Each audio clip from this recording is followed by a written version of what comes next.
Hi, everyone. I'm Marcy Stoudt, founder of Revel. If you are a new sales leader or you have hired a new sales leader, your team is asking you two things. First, they're asking, will you help me win? And when they're looking at their territory, their clients, and their obstacles, they really want this new sales leader quickly to help them win. And the second question that they're asking is, can I trust you?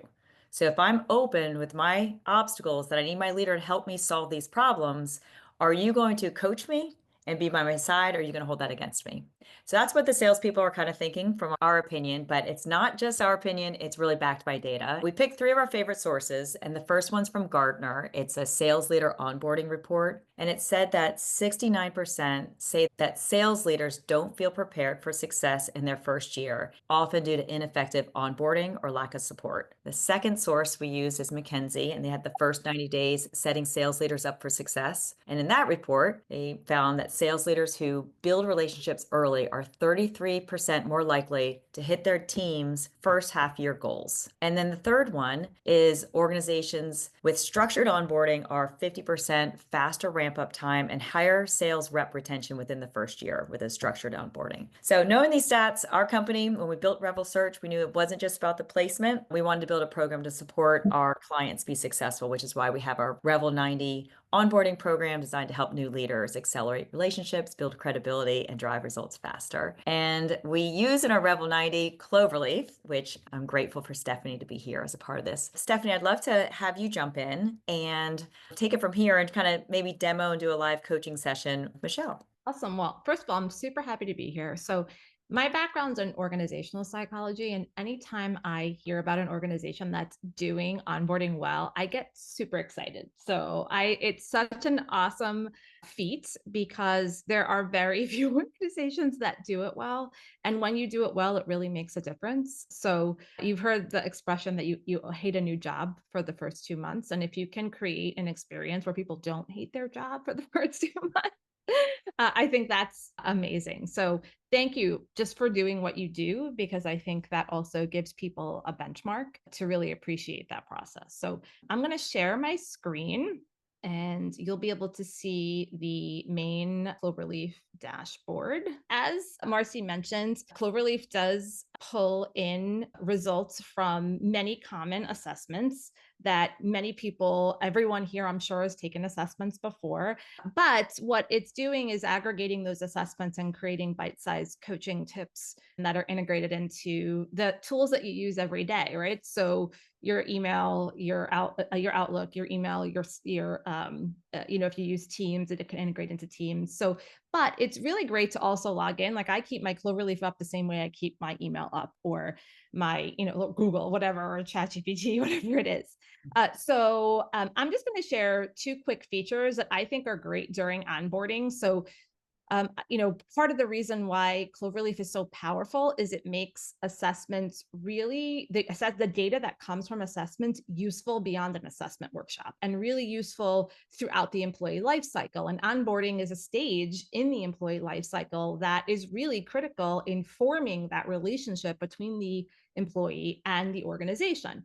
So imagine you're new, right? And especially, sales leaders often onboard employees from different backgrounds, right? From, people are remote, hybrid, different industries. And so they have to be able to build team, right? And build connection. And they also have to be able to create opportunity for people to develop confidence really quickly. So Cloverleaf provides the ability to develop self and other awareness really quickly and ramp that up really quickly, especially if you're in a remote environment. Okay. And so I'm just going to show you one of the features that I'm kind of obsessed with. So I'm going to show you a self piece, and then I'm going to show you an other piece. So I love the daily coaching reflections, and this takes about 60 seconds. So we are a transactional workforce. When you start your workday, you usually look at your email and your calendar. You look at, who do I have to write back and what do I have to do? You don't start your day with, what are my strengths? What are the strengths of my team members? That's usually not how you start your day. But especially when you're in sales, right? Motivation is something you have to constantly connect to every single day. Awareness, groundedness, every single day, right? And as, as a learning and leadership professional, as a coach, part of clearing your mind and getting focused and being intentional, especially when you're in sales, is something that's critical to your own success. So I might, look at my coaching tip, and it's giving me a little tip about myself. And these tips, by the way, are coming from my assessment results. And so I can also give feedback if I feel it's not completely accurate. I can give a little bit of feedback, but it's also asking me a question, and this is what makes it coaching. So it's giving me some feedback, giving me some information to reflect on. As someone who's high in altruism, I might be naturally driven to help others and not bring them down, and try viewing my response as a form of help. Providing people with honest feedback and holding them accountable for their commitment is the best way to help them learn and grow. How can I reframe discipline as guidance and transform my approach to difficult conversations at work? So I can now reflect on this information, right? And maybe let's say I have to have a conversation with someone. I can take these notes, or I'm going to take my sample answer, and let's say I want to remind myself to have a conversation in a one-on-one with someone. I can hashtag that one-on-one. Now, if I was actually in the iMethods organization, I would now get a tip about somebody on my team. And so if I were to click next, I might see a tip about someone on my team that I don't necessarily see every day. And this would give me a tip maybe about Sue, when would say, hey, Sue's really great at brainstorming. Connect with Sue and run your best idea by her. Oh, okay, I didn't know that about Sue. And maybe I have a reason to start a conversation with Sue. Now, I could finish this. This is my own private coaching journal. And I could actually go back to my dashboard, and then I get to save this. And if I want to go back to anything, I could just go right there, and it's hashtag, right? Now, if let's say during my one-on-one, I have some notes or information, I could go back and edit this if I want to also. This becomes my private coaching journal, becomes my place for my private thoughts. And so I have that information there that I could go and, kind of reflect and gain my own insight on myself, but again, also gain insight on others as well. Now, that's just one tiny feature of Cloverleaf. If I also want to gain insight on my team, I could also see my entire team, all of their assessment results, but I also could compare, like I could take my DISC results and I could compare two people. Let's say I'm new in an organization and I maybe even haven't met a person in the organization who's on my team, and I might have to collaborate with them. And we might have two different DISC styles, right? So you can see these two individuals have a diverse DISC style. And you can understand how they might communicate differently, how they might just work, how their work styles might be differently, and might be different. And it talks a little bit about how these two individuals might be able to work together, how they might be able to complement each other's strengths. So imagine being new in an organization, maybe you've never met this person in person or in real life, and you've only seen them in a square on Teams, and you now get to be able to understand a little bit more about them and say, oh, okay, now I have a little bit more information. I might be able to tweak a conversation, or how do I approach this person? How can I leverage a strength they have that I don't have?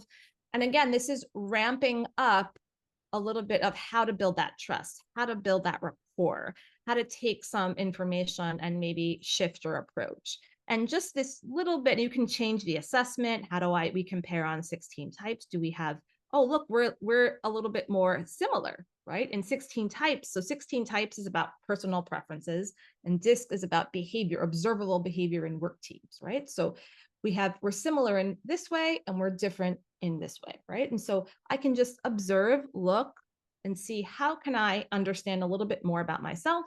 How can I understand a little bit more about others? And so by consuming the automated coaching, by looking at some of the team dashboard display, it removes some of the guesswork when we're new in an organization, and it encourages us to sort of maybe interact, collaborate a little bit, and it makes trust building intentional, right? Because I'm giving you a tool now where you can actually go and retrieve some of this information and not find it out by accident one day because you say the wrong thing to somebody, right? Or you approach somebody just, testing it out, right? Now we have a little bit more information. And even if we're not sure, we could say, hey, I saw this, that you have this strength on Cloverleaf. Like, is that something like that you like to use? Like I can kind of just have these icebreaker moments where I can now approach somebody. Does that sort of, those things resonate with what I'm sharing with maybe your experience with Cloverleaf? Yeah, for me, it definitely does. I think coming into the organization, not only was I new, but I'm over a newer region for the organization also. And a lot of that team, well, I think actually all of that team, the West Central team is remote. And so, we aren't in person. When I was there for the first week in Jacksonville, I didn't get to meet them. I think I've now met almost everybody through some events that we attended together. But on those initial conversations that we had, I love to go in and, still do today to look through like the different comparisons, and especially if it's going to be like a challenging conversation, not necessarily like a bad one, but just a challenging conversation. It's helpful to go in and to look at that and just say, okay, we're aligned in this way, or we're different in this way, and to maybe change my approach to that conversation going into it. So it's been super beneficial, especially from a remote side that's dealing with remote teammates the majority of my time. Right. So Michelle, if you had to think back to like your first 4 to 6 weeks and just maybe even think about just natural obstacles that come from being in a new environment, what maybe got in your way and maybe how did Cloverleaf help you push through? And I can hop onto your profile and I can click anywhere you want me to as well. Okay. I can go back to a team profile. I can go back to the dashboard. I can click anywhere. Yeah, yeah. So I think, for me, it was probably the example that I used earlier is just the challenge coming into a new territory and understanding what conversations people have already had, and if I had a relationship there, and they've also had a conversation. One of the account executives in my region had a relationship with somebody, and she's been kind of working with them for a while to try and build a relationship, and I came in with a extremely strong relationship. And I kind of searched her just to see, like how she might react to me saying, hey, do you mind if I reach out and try and move this maybe a little bit faster than she had been able to, because she's trying to build that relationship still where I haven't established one. And it really did help me kind of look and see, because we're similar in some areas, but we're different in others. And so I was able to kind of look at her profile and say, all right, I think I need to approach this from a positivity kind of standpoint, and really give some extra compliments to the job that she's already done, for my approach to kind of get us aligned and moving forward with that prospective client.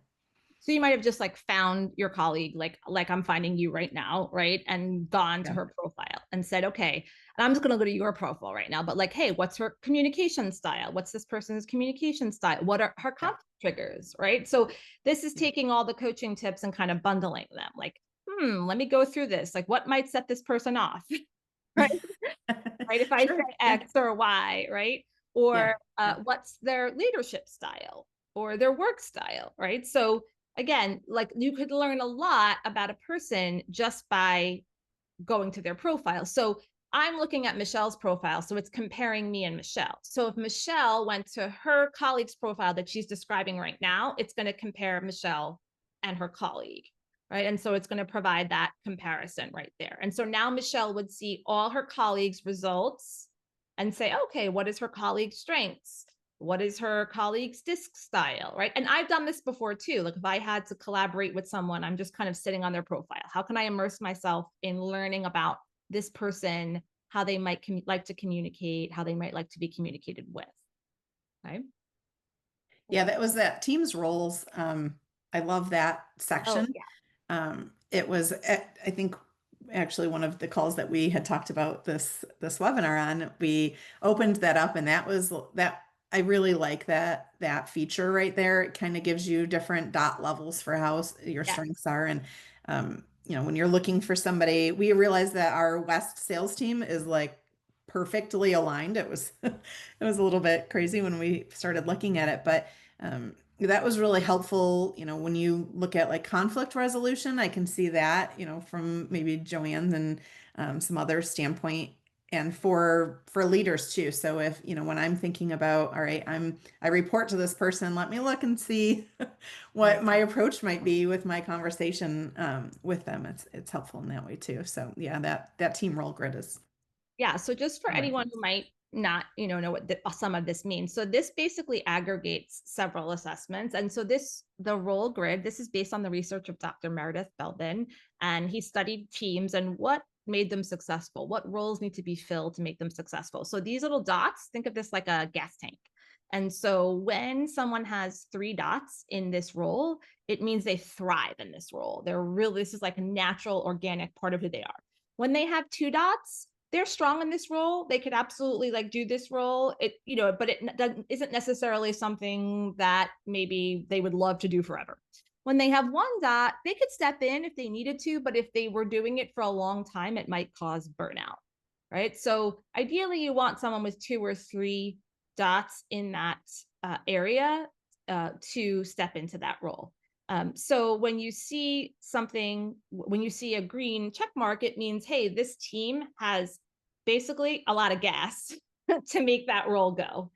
And when you see a little gray exclamation point, you might just show, hey, this might be an area for development for this team. What do we have to do? What best practices? We can't all of a sudden, right, invent innovators, right? It doesn't mean our team has no innovation. It just means like, hey, what are some best practices we might have to employ to make sure that we stay innovative, right? To make sure we're driving results, right?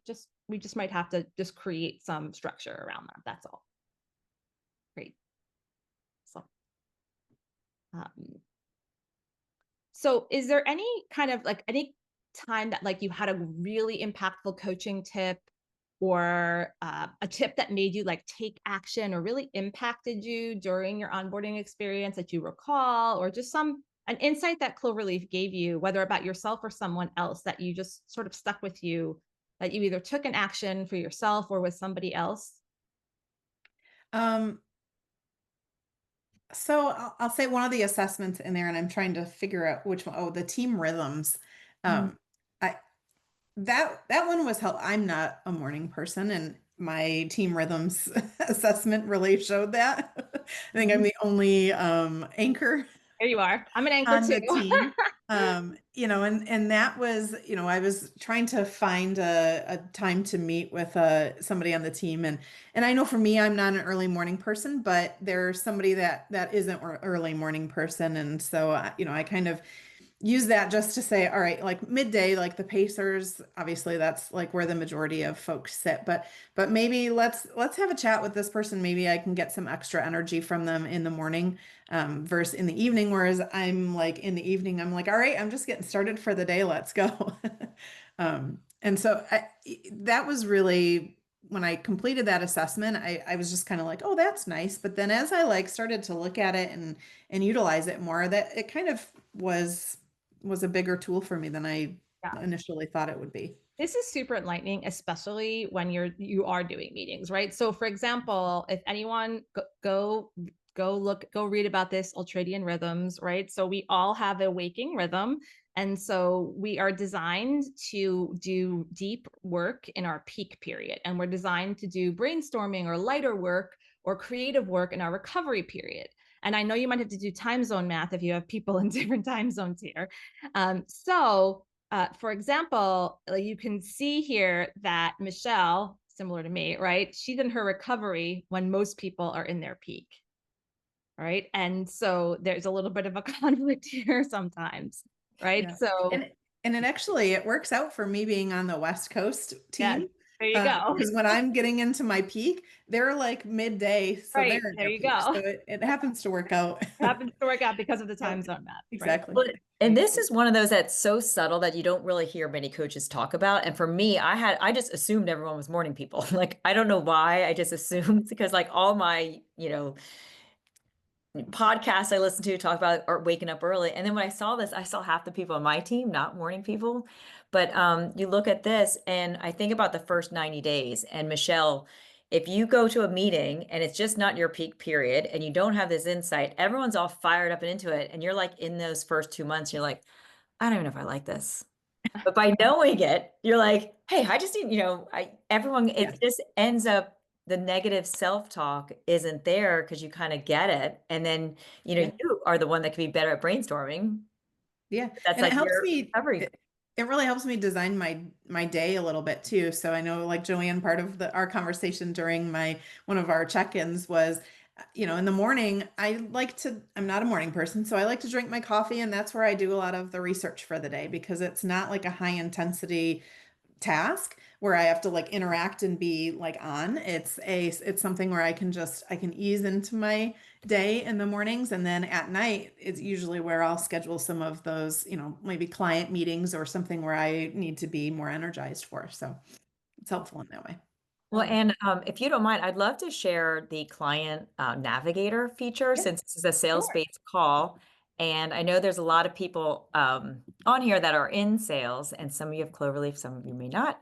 But as in sales, you're kind of like, once you get to know your team and your people, like, oh, I wish my clients had this.